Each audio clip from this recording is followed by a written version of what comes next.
Shalom Bapak Ibu.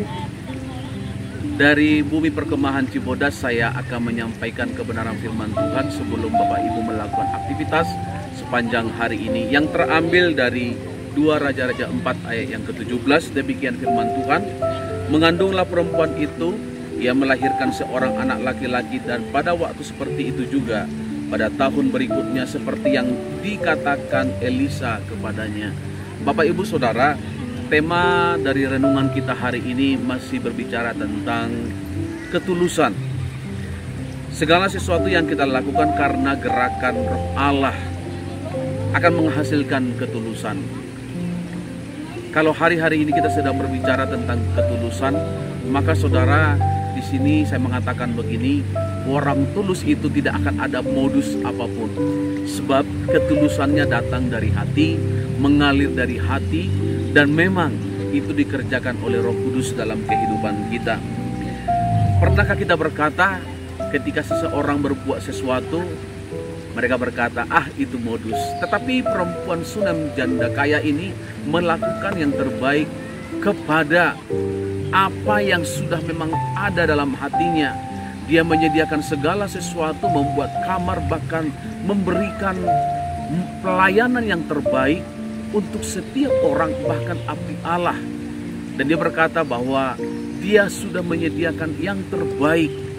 Sehingga saudara, ketika dia melakukan hal itu kepada Elisa, maka Tuhan menggenapi apa yang menjadi permohonan daripada perempuan ini.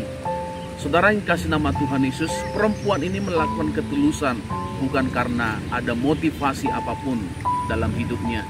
Dan hendaknya itu kita alami dan kita miliki dalam hidup kita.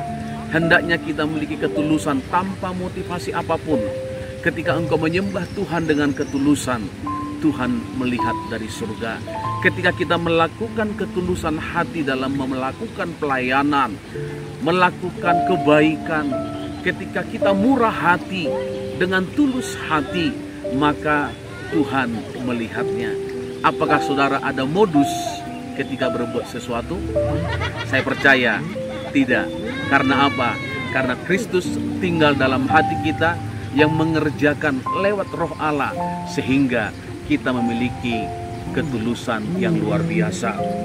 Firman Tuhan berkata di dalam Matius 5 ayat yang ke-7, berbahagialah orang yang murah hatinya, karena mereka akan beroleh kemurahan.